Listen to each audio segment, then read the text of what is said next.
Hello Challenger, how are you doing? Par la grâce de Dieu, je vais bien. Nous sommes de retour dans notre série de lecture du livre de Gary Chapman dénommé « Dans quelle saison êtes-vous ?» Les saisons du mariage, dans quelle saison êtes-vous? Et nous sommes à la stratégie 6, à la partie des 7 stratégies pour améliorer les saisons de votre mariage. Stratégie 6 parle de tirer parti de vos différences. C'est votre première fois de nous prendre en cours. Soyez les bienvenus. Vous êtes au bon endroit, au bon moment. Moi, c'est Souveraine. N'hésitez pas à vous abonner, à partager, à liker, à faire partie de cette grande communauté des challengers. Prions. Père, merci pour ce moment. Merci de nous réunir au travers de cet audio, au travers de cette lecture. Enseigne-nous, fais-nous du bien au nom de Jésus. Amen.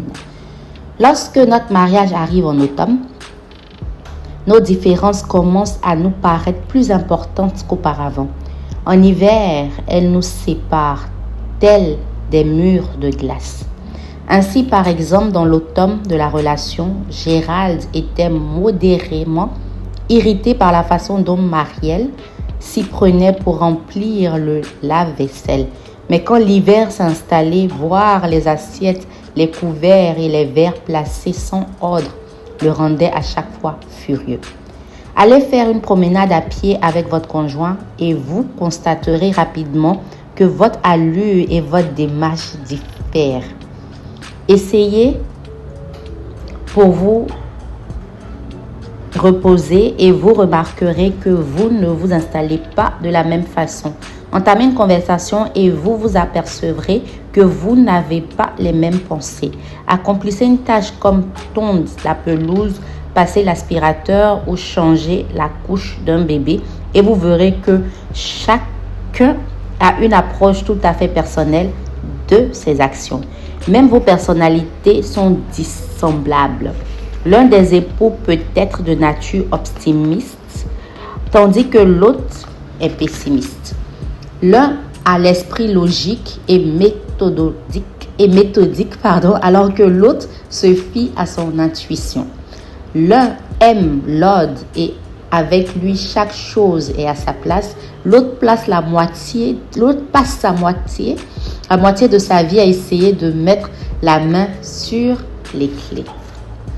Après des années de disputes au sujet de leurs différences, chacun des deux ayant tenté de convaincre l'autre que sa façon d'être est la meilleure, les époux finissent souvent par conclure qu'ils sont incompatibles.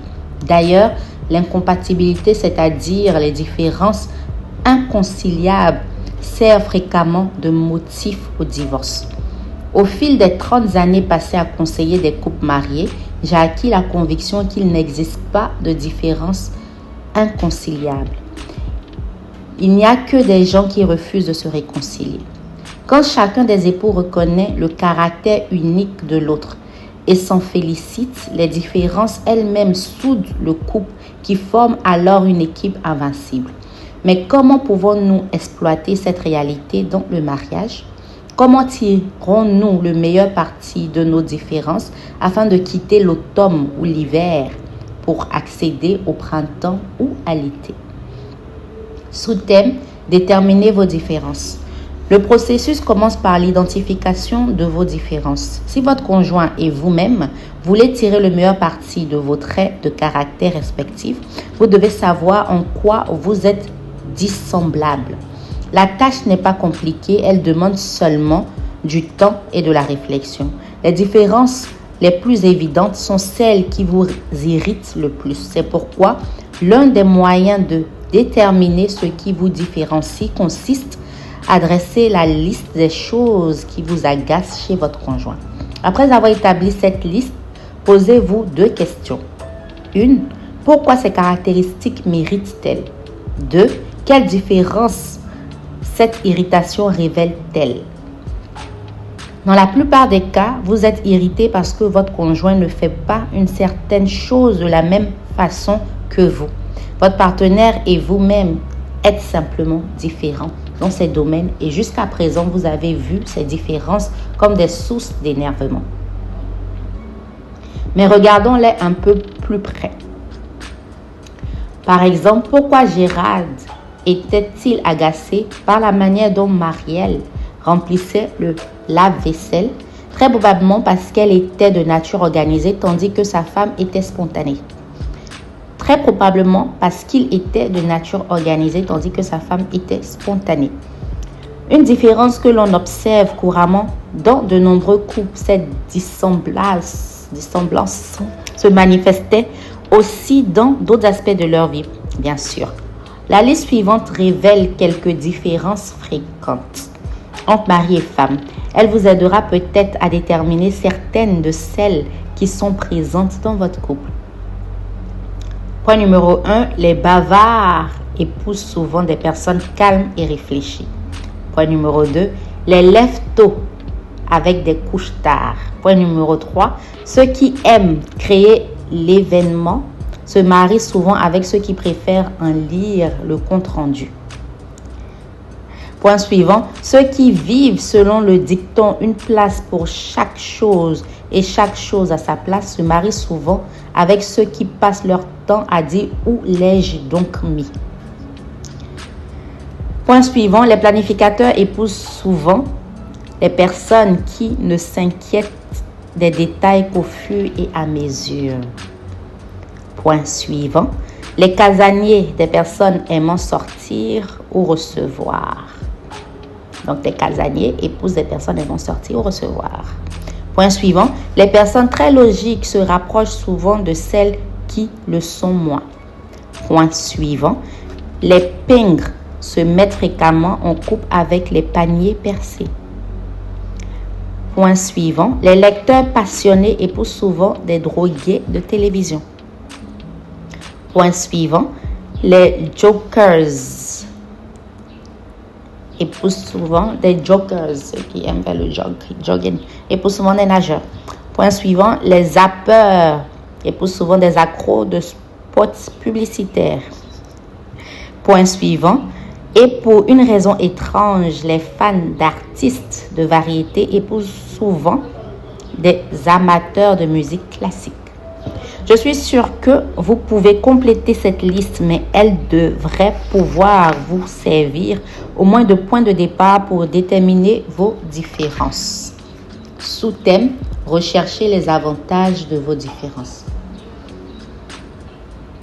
Toute différence possède un aspect positif.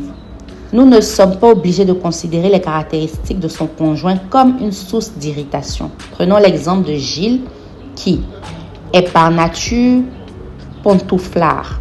Monique, sa femme, est comme un papillon qui vole sans cesse d'une activité à l'autre. Elle s'assoit rarement. Autrefois, elle trouvait Gilles paresseux tandis qu'il voyait en elle un être surexcité. Incapable de se détendre, cette différence a souvent provoqué des conflits, mais la plupart du temps, ils vivaient en se contentant d'éprouver l'un pour l'autre un vague ressentiment. Dans mon cabinet, Gilles m'a déclaré « Comment se fait-il qu'elle ne puisse pas se détendre et s'amuser? La vie est si courte.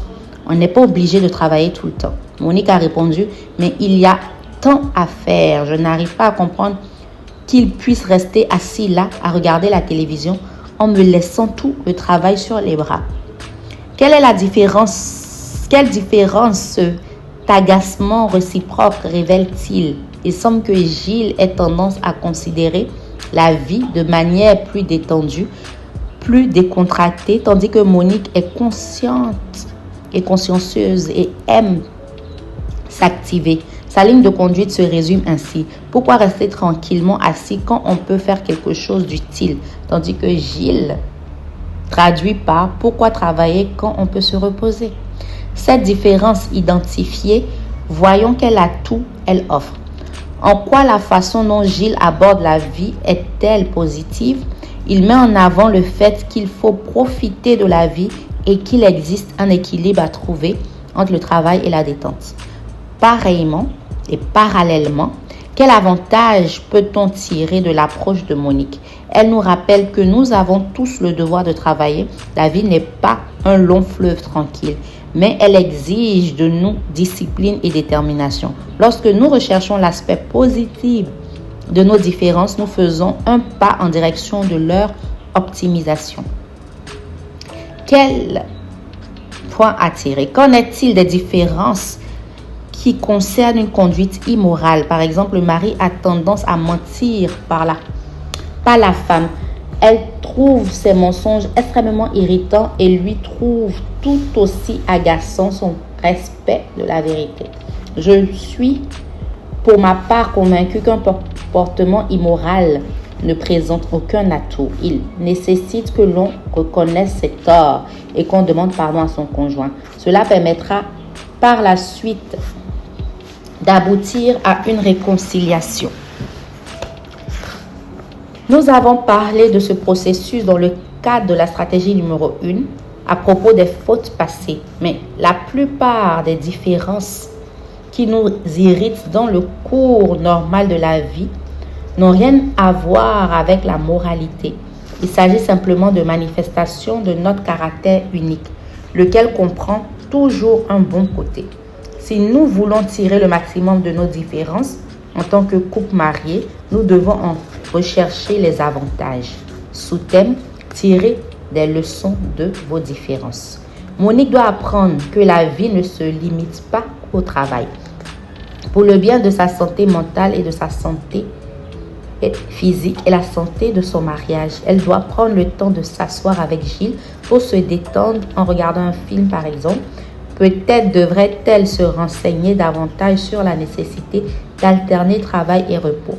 Cela enrichirait sa vie et son mariage. De son côté, Gilles pourrait apprendre qu'en tant que mari soucieux du bien-être de son épouse, il doit prendre l'initiative de l'aider dans les tâches domestiques. Il pourrait lui demander par exemple « En quoi puis-je t'aider ce soir ?» s'il accomplissait certains travaux avant de se détendre. Monique trouverait sans doute plus facile de s'asseoir avec lui. Si nous cherchons à tirer des leçons de nos différences, nous y parviendrons et cela nous sera profitable. Le mariage stimule notre croissance spirituelle, intellectuelle et émotionnelle. Sous-thème, remplacer la critique par l'acceptation.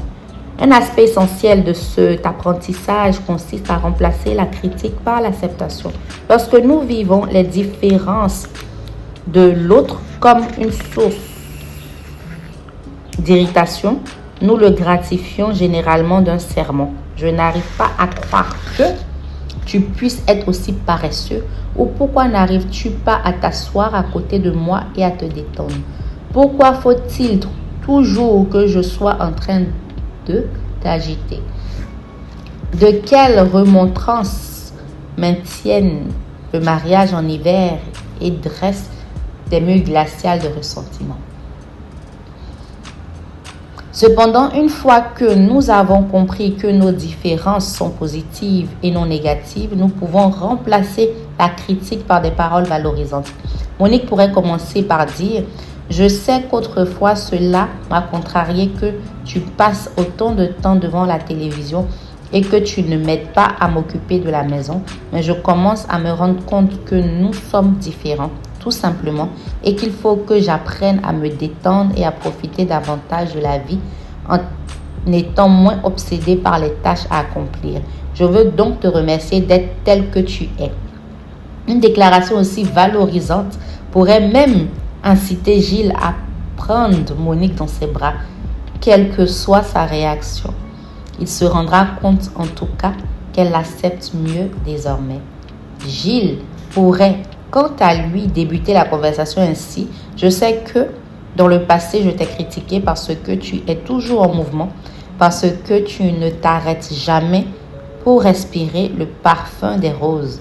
Mais je commence à me rendre compte que nous sommes différents. Tout simplement, je veux que tu saches que j'apprécie le fait que tu travailles aussi dur pour que tout tourne rond à la maison. Je sais que tu aimerais que je t'aide de temps à autre et je veux le faire plus souvent à partir de maintenant. » Dans un couple, les deux partenaires ont besoin de se sentir appréciés plutôt que condamnés.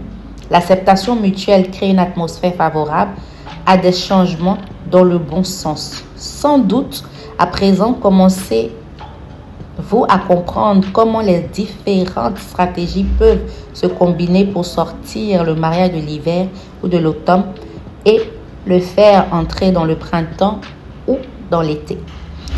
Quel que soit l'endroit d'où vous démarrez, il existe toujours une première mesure positive à prendre pour faire passer votre mariage d'une saison à une autre. Sous-thème, adoptez un plan pour tirer parti de vos différences. Maintenant que vous avez décidé de valoriser votre conjoint dans ses manières d'être, vous pouvez commencer à élaborer un plan destiné à tirer le maximum de vos différences. Monique, s'apercevant qu'elle a besoin d'un mode de vie plus équilibré, peut proposer de passer une demi-heure chaque jour sur le canapé en compagnie de Gilles pour parler ou regarder la télévision avec lui, en cherchant simplement à se relaxer afin d'oublier les soucis de la journée. Gilles, quant à lui, peut dire à Monique: « Je sais qu'il faut que je t'aide davantage à la maison. Autrefois, je t'en voulais d'avoir toujours quelque chose à faire et de ne pas consacrer de temps. Je voulais vraiment t'aider, mais je n'avais pas envie de passer toute la soirée à travailler. Pourquoi ne pas déterminer les tâches que je pourrais accomplir et qui te seraient le plus utiles afin que l'on puisse avoir plus de temps pour se détendre ensemble. » Grâce à cette attitude, Gilles et Monique apprendront à tirer avantage de leurs différences. Ce faisant, ils deviendront des coéquipiers compatibles. Revenons à Gérald qui remplissait le lave-vaisselle comme un ingénieur et Marielle qui s'acquittait de la même tâche à la manière d'un lanceur de frisbee. Lui est un as de l'organisation, elle pleine de spontanéité. Comment pourrait-il tirer le meilleur parti de leurs différences? Peut-être en nommant Gérald responsable du lave-vaisselle, car sa méthode permet d'obtenir une vaisselle plus propre et de réduire la casse. Les soirs où ils auraient une réunion et où Marielle se chargerait de remplir le lave-vaisselle, il pourrait lui laisser la liberté d'employer sa technique à elle. Il saurait que le lendemain matin, il risquerait de trouver des petites cuillères remplies de pâte à tartiner et peut-être un ou deux verres fêlés. Mais il se rendrait également compte que ça n'est pas pour autant la fin du monde. Les petites cuillères sales pourraient être mises à tremper dans la tasse que Marielle aurait oublié de mettre dans le lave-vaisselle et les verres pourraient être remplacés. Après tout, il est marié à une femme spontanée qui rend sa vie passionnante. Ce serait un bien modeste prix à payer en échange d'un tel trésor. Tirer le maximum de nos compétences et minimiser nos points faibles encourage le retour du printemps dans notre mariage. Que faire si votre conjoint refuse de voir les points forts de vos différences? Que faire s'il refuse de considérer une autre façon d'agir que la sienne? Tout n'est pas perdu. Vous avez toujours les moyens de l'influencer de manière positive. Je vous donnerai dans la stratégie suivante des pistes d'action. Même s'il refuse au départ de coopérer, il vous est cependant possible d'apporter des changements effectifs dans votre mariage. Ainsi prend fin la stratégie numéro 6, la stratégie dénommée « Tirer parti de nos différences ». Rendez-vous dans le prochain épisode où nous parlerons de la stratégie numéro 7, « Prenez l'initiative du changement ». C'est avec joie que je vous ai servi.